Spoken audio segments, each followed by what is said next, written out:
اے قوم تو دے مل کے اگر ساتھ ہمارا، ہم لوگ بدل سکتے ہیں حالات کا دھارا۔ اے قوم تو دے مل کے اگر ساتھ ہمارا، ہم لوگ بدل سکتے۔ یہ 20ویں صدی کے آغاز کے وقت جسے ہم پورا کہتے ہیں مڈل ایسٹ، بلکہ صرف مڈل ایسٹ نہیں، پورا شمالی افریقہ سلطنت عثمانیہ کا حصہ تھا، خلافت عثمانیہ۔ لیبیا، الجزائر، مصر، پورا حجاز، یمن، پورا عراق، شام، اور یہ شام ہی کے حصے ہیں در حقیقت، اردن اور لبنان، یہ سب، یہ شام عرب، عراق عرب، یہ پورا علاقہ خلافت عثمانیہ یہ اس کا حصہ تھا۔ پہلی جنگ عظیم میں انگریزوں نے عربوں کو بغاوت پر آمادہ کیا، غداری پر آمادہ کیا، انہوں نے خلافت عثمانیہ کے خلاف بغاوت کی، بیج بوئے ان کے دلوں کے اندر نفرت کے، ابھارا انہیں، تم ترکوں کے غلام کیوں ہو، تمہیں خود حاکم ہونا چاہیے، تم کھڑے ہو جاؤ، ہم مدد کریں گے، تم بغاوت کرو، تم ان ترکوں کے خلاف ہماری مدد کرو، ہم تمہیں آزاد کر دیں گے، تم اپنے پاؤں پر خود کھڑے ہو جانا۔ یہ بہت ہی ہمارے لیے دردناک المیہ ہے اس پہلی جنگ عظیم کا۔ کرنل لارنس جیسا شخص، برطانوی استعمار، اور اس کے نتیجے میں عربوں نے بغاوت کی۔ اور اس قدر دردناک بات آپ کو بتا رہا ہوں، میں پہلی مرتبہ جب سن 62 میں حج کے لیے گیا مدینہ منورہ میں، ابھی وہ ریل کے انجن کھڑے ہوئے تھے۔ یہ ترکی کے زمانے میں، سلطنت عثمانیہ کے زمانے میں بغداد سے مدینے تک ریلوے لائن تھی۔ یہ پورا ایک عالم سلطنت عثمانیہ، صرف سلطنت نہیں، خلافت عثمانیہ، پوری ٹرینیں جو ہے ترکوں کی اڑائی گئی، ہزاروں ترکوں کو شہید کیا گیا، یہاں تک کہ صحن حرم میں شہید کیے گئے سینکڑوں ترک۔ یہ جرم تھوڑے نہیں ہے، معمولی نہیں ہے۔ آج جس کی سزا مل رہی ہے، معلوم ہونا چاہیے کہ وہ جرائم کون کون سے تھے۔ اب بھی جو لوگ گئے ہیں انہوں نے دیکھا ہوگا، ترکی کا قلعہ موجود ہے اوپر پہاڑی کے اوپر، حرم کا جو سب سے بڑا دروازہ ہے باب ملک عبدالعزیز، اس کے سامنے ایک لائبریری ہوتی تھی، اب تو غالباً وہ بھی گرا دی گئی ہے، اس کے پیچھے پہاڑی پر ترکوں کا قلعہ ہے پرانا، اس پر توپیں موجود تھیں۔ جب بغاوت ہوئی ہے، جو حرم میں آئے ہوئے تھے ترک فوجی، ظاہر بات ہے نہتے، وہ تو نماز پڑھنے آئے ہوئے تھے، ان کو وہاں ذبح کیا گیا ہے، اور ترکوں نے اپنی توپیں استعمال نہیں کی کہ کہیں بیت اللہ کو کوئی گدن نہ پہنچ جائے۔ بہرحال یہ غداری ہوئی ہے پہلی جنگ عظیم کے دوران، اور نہ صرف ترکوں کے، عربوں نے کی ہے۔ جیسا کہ میں نے کہا تھا، دو ہیں سب سے بڑے مجرم روئے ارضی کے اوپر امت مسلمہ کے طبقات۔ ہمارا پنجابی سپاہی بھی جا کر انگریزوں کی مدد کر کے ایلن بی کو قبضہ جو لے کر دیا بغداد کا، اس میں ہمارے مسلمان پنجابی سپاہی بھی شامل تھے۔ یہ خون چکاں باب ہے ہماری تاریخ کا اس صدی کا۔ لیکن اس کے بعد سلطنت عثمانیہ کے ٹکڑے ہو گئے، چیتھڑے ہو گئے۔ ایک انگریز نے لکھا ہے، یہ جملہ زہر میں بجھا ہوا جملہ، کہ تاریخ میں یہ بات ثبت ہو جائے گی کہ ایک انگریز نے اس سلطنت کے ٹکڑے کر دیے کہ جو عمر فاروق نے قائم کی تھی رضی اللہ تعالیٰ عنہ۔ یہ پورا عالم، یہ تمام علاقہ کس نے فتح کیا تھا؟ یہ بات ہاتھ بدل گئے تھے، پھر ترک آ گئے، خلافت عثمانیوں کے پاس چلی گئی، لیکن یہ سلطنت تو حضرت عمر رضی اللہ تعالیٰ عنہ کے زمانے سے چلی آ رہی تھی۔ اس کو ایک انگریز کرنل نے، اور اس نے بغاوت پہ آمادہ کر کے عربوں کو اور ترکوں کے پیٹھ میں چھرا ڈھپوا کر ان کے ذریعے سے اور ٹکڑے کر دیے۔ لیکن جب جنگ ختم ہوئی، اب انہوں نے کہا کہ اب ہمیں آزادی دیجئے، تو اب انہیں معلوم ہوا کہ غداروں کو دنیا میں کیا ملتا ہے۔ ٹکڑے کر دیے گئے۔ یہ حصہ عراق یہ انگریز کے پاس رہے گا، شام کا یہ علاقہ یہ فرانسیسیوں کے پاس رہے گا، مصر پر انگریزوں کا تسلط رہے گا، لیبیا اطالویوں کے پاس رہے گا۔ لے دے کر یہ جو علاقہ تھا حجاز، کیونکہ وہاں کچھ تھا ہی نہیں، بوادٍ غیر ذی زرع، یہ عربوں کے پاس چھوڑ دیا گیا۔ اس وقت جو بادشاہ ہیں، شاہ حسین اردن کے، ان کے دادا سب سے بڑے غدار وہی تھے، لہذا ان کو اس علاقے کی بادشاہت دے دی گئی۔ اس کے بعد نجد سے ایک تحریک اٹھی ہے، وہ سعودی جو خاندان ہے وہ نجد سے اٹھا ہے۔ نجد میں اس وقت کچھ بھی نہیں تھا،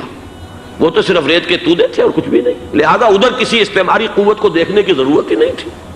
وہ تو بعد میں تیل برآمد ہوا اور اس کی حیثیت ہو گئی، اور یہ امارات کا علاقہ جو ہے اس کی دنیا میں اب گویا کہ یوں سمجھیے کہ جو سب سے زیادہ اہم علاقے ہو سکتے ہیں روئے ارضی کے نقشے پر، ان میں سے ایک وہ ہو گیا، لیکن یہ اس وقت کی بات میں کر رہا ہوں، کوئی حیثیت نہیں تھی، لہذا اس کو چھوڑ دیا گیا۔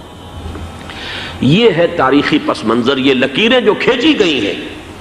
یہ ایک ملت اسلامیہ کو جو قومیتوں میں تقسیم کیا گیا، پھر نعرے لگوائے گئے المصر للمصریین الشام للشامیین، اب شامی ایک علیحدہ قوم ہو چکے ہیں، مصری ایک علیحدہ قوم ہو چکے ہیں، عراقی ایک علیحدہ قوم ہو چکے ہیں۔ یہ ساری تقسیمیں استعمار کی پیدا کرنا ہے، اس کا کوئی تعلق اسلام کے ساتھ نہیں۔ اب ضرورت تو اس بات کی تھی کہ استعمار کے پنجے جب یہاں سے کچھ ہٹے، دوسری جنگ عظیم کے بعد ایک دور آیا،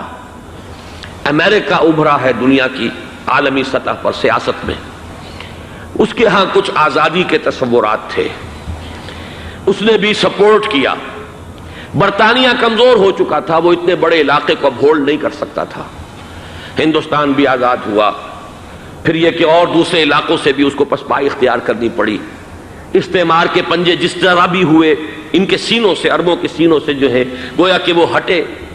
لیکن امریکہ نے ایک اپنی بہت بڑی حکمت عملی جو اختیار کی، عالم عرب کے سینے میں اسرائیل کا خنجر پیوست کر دیا، تاکہ یہ کبھی آزاد نہ ہو جائیں، ہمارے انگوٹھے تلے رہے، ہماری پالیسی گورن کرے۔ یہ استعمار کا دوسری جنگ عظیم کے بعد، جہاں برطانوی استعمار، فرانسیسی استعمار رفتہ رفتہ یہ ہٹنے شروع ہوئے، صدر ناصر نے انگریزوں کو اٹھا کر پھینکا میڈیٹرینین میں اور دوسرے جگہوں سے، الجزائر نے آزادی حاصل کی فرانس سے،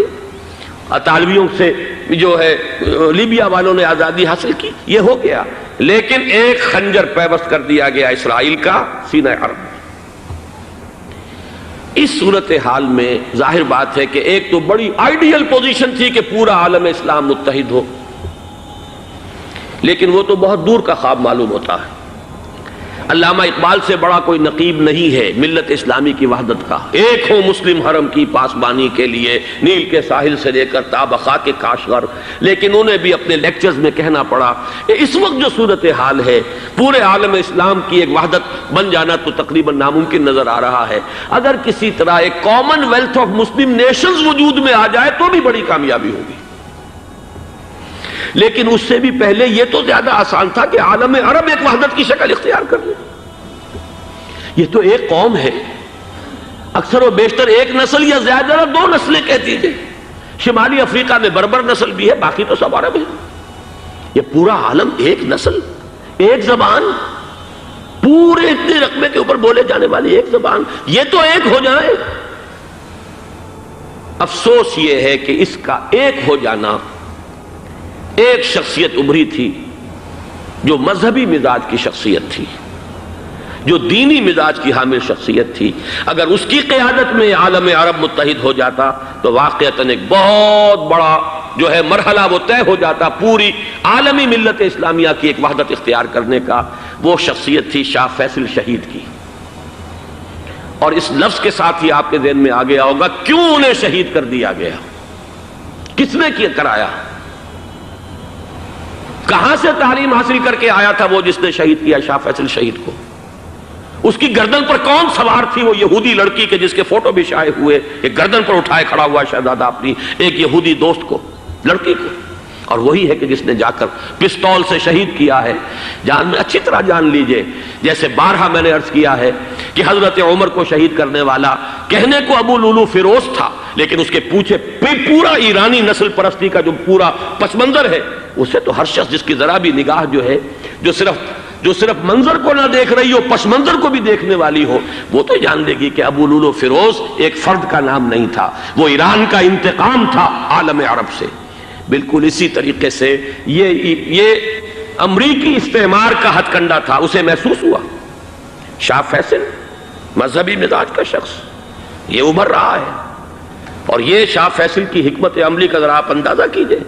لاہور میں سمٹ کانفرنس ہوئی، اس میں وہ آئے، سب سے ٹاورنگ پرسنالٹی پورے اس وقت عالم اسلام کے اندر شاہ فیصل کی تھی، اور وہ گویا کہ ایک بہت ہی جس کو کہا جائے کہ ایک بہت ایلڈرلی، ایک بزرگانہ ایک شخصیت جو ہے، اور انہوں نے اپنے دولت کے دروازے، عرب میں وہ مشہور تھے کہ نہایت خسیس اور بخیل انسان ہے،